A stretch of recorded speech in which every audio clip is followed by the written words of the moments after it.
আসসালামু আলাইকুম। আমি মোহাম্মদ তাহিরুল ইসলাম। আমি একজন কৃষক। আমি এখানে পেঁয়াজের বীজ উৎপাদন করার জন্য এখানে পেঁয়াজ লাগাচ্ছি।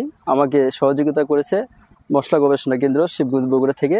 আচ্ছা, এই যে আমরা যদি একটু দেখাই, এই যে পাশেই হ্যাঁ, মশলা গবেষণা হ্যাঁ, কেন্দ্রের ঠিক সামনেই হচ্ছে এই হ্যাঁ, ক্ষেতটা। আমাকে বীজ উৎপাদন করার জন্য এখানে আমাকে প্রদর্শনী দেওয়া হয়েছে। আমার অফিস থেকে আমাদেরকে পেঁয়াজ দেওয়া হয়েছে, আর অন্য সহযোগিতা করছে। এখান থেকে এই পেঁয়াজটা উৎপাদন বৃদ্ধি হলে যাতে কৃষকের মাঝে ছড়িয়ে পড়ে, সেই জন্য আমাকে এখানে দেওয়া হয়েছে। আর আমি এটা প্রথম করতেছি। আশা করা যায় লাভজনক। আমাদের বিজ্ঞানীগণ, আমাদের স্যার এখানে বলছে যে ভালো ফসল হলে খুব লাভজনক হবে। সেই জন্য আমি করছি। এখন দেখা যাক কোন অবস্থা হয়। আর এই কোন জাতের বীজ নিয়ে কাজ এটা করছেন? বাড়ি পেঁয়াজ 6।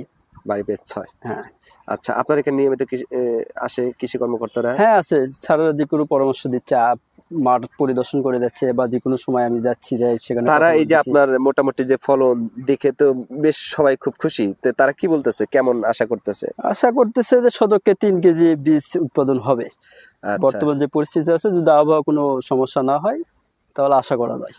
প্রতি কেজি বীজের বর্তমান বাজার মূল্য কেমন এখন? এখানে অফিসিয়াল যদি আমরা বীজ কিনতে যাই, তাহলে অফিসিয়াল রেট হচ্ছে 5,000 টাকা কেজি।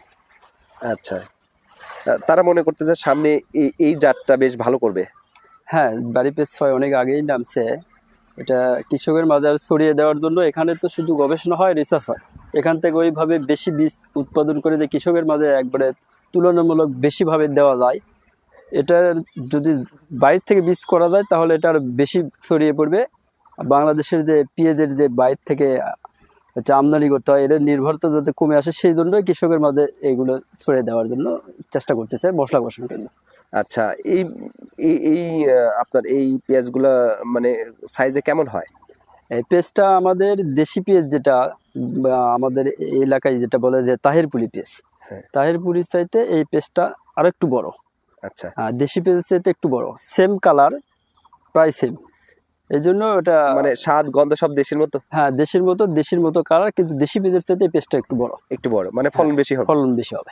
আচ্ছা, আর এগুলো আপনি তো হচ্ছে বীজ উৎপাদনের জন্য লাগিয়েছেন। যারা পেঁয়াজ উৎপাদনের জন্য লাগাবে তাদের মোটামুটি কত মন আহ, কি পরিমাণ ফলন হবে?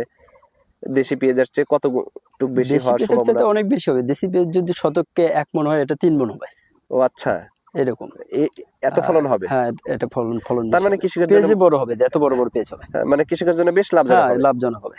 যাই হোক, মানে আমরা সত্যি তাই, মানে বাংলাদেশে এই যে এখন আমরা বাংলাদেশে বলা হয় যে খাদ্যের স্বয়ংসম্পূর্ণ, তার অন্যতম কারণ হচ্ছে বাংলাদেশে কৃষি বিজ্ঞানীদের আপ্রাণ চেষ্টা, তাদের গবেষণার কারণে আমরা নিত্য নতুন বিভিন্ন ধরনের ফসল আমরা হাতে পেয়েছি, কৃষকরা হাতে পেয়েছে, সেগুলো এখন চাষ করে হাইব্রিড জাতের বিভিন্ন ধরনের আমরা বিভিন্ন সবজি ফসল পাচ্ছি, যার কারণে অধিক উৎপন্ন হচ্ছে, কৃষক লাভবান হচ্ছে। তো যাই হোক, আমি এই বিষয়টা একটু তুলানোর চেষ্টা করলাম যে নতুন নতুন কোন কোন জিনিস নিয়ে গবেষণা হচ্ছে এবং সেগুলো কৃষকদের জানা উচিত। সেগুলো চাষ করলে কৃষক কি পরিমাণ উপকৃত হতে পারবে, সেটা যদি তারা জানতে পারে, তাহলে সেই নতুন শস্য, নতুন সবজি নিয়ে যদি তারা কাজ করে, তাহলে গতানুগতিক কৃষি চেয়ে তারা বেশ লাভবান হবে। সেই জন্যই আপনাদের সবসময় চেষ্টা করি এই ব্যবসা খবর পেজ থেকে আপনাদের সাথে থাকার জন্য, যাতে আপনাদের সব নতুন নতুন তথ্যগুলো দিতে পারি। আর এই যে আপনাদের ইনফরমেশনটা দেওয়ার চেষ্টা করলাম, এই যে একটি জমিতে আসলাম, এর জন্য আমার যে পরিশ্রম কষ্ট হলো, এখান থেকে আপনারা নিশ্চয়ই কিছু তথ্য পেয়েছেন। আপনারাও মোটামুটি কিছু উপকৃত হয়েছেন বলে আমি আশা করি। যদি উপকৃত হয়ে থাকেন, তাহলে প্লিজ একটু লাইক কমেন্ট শেয়ার দিয়ে সাথে থাকবেন, কারণ আপনাদের এইগুলোর কারণেই আমাদের উৎসাহটা বাড়ে, আমাদের পরিশ্রমটা সার্থক হয়। সাথে আপনাদের আরেকটি বাংলাদেশের ঐতিহাসিক নদী দেখাই। এটি হচ্ছে করতোয়া নদী। এই করতোয়া নদীটা, এই সামনেই হচ্ছে মস্তানগড়। এই যে শাহ মখদুম সাহেব রাজা পরশুরামকে পরাজিত করে এই অঞ্চলে ইসলামের বিস্তার ঘটান। আর দেখুন কত সুন্দর, এই নদীর তীর ঘেঁষে চিকন যেই অংশটি কাদা কাদা ছিল, সেইখানে সুন্দর ধান লাগানো হয়েছে, বেসন লাগানো হয়েছে, সামনে একটি শাকও দেখতে পাচ্ছি। দেখুন কত সুন্দর গ্রামীণ সৌন্দর্যগুলো। ভালো থাকবেন, আবার দেখা হবে।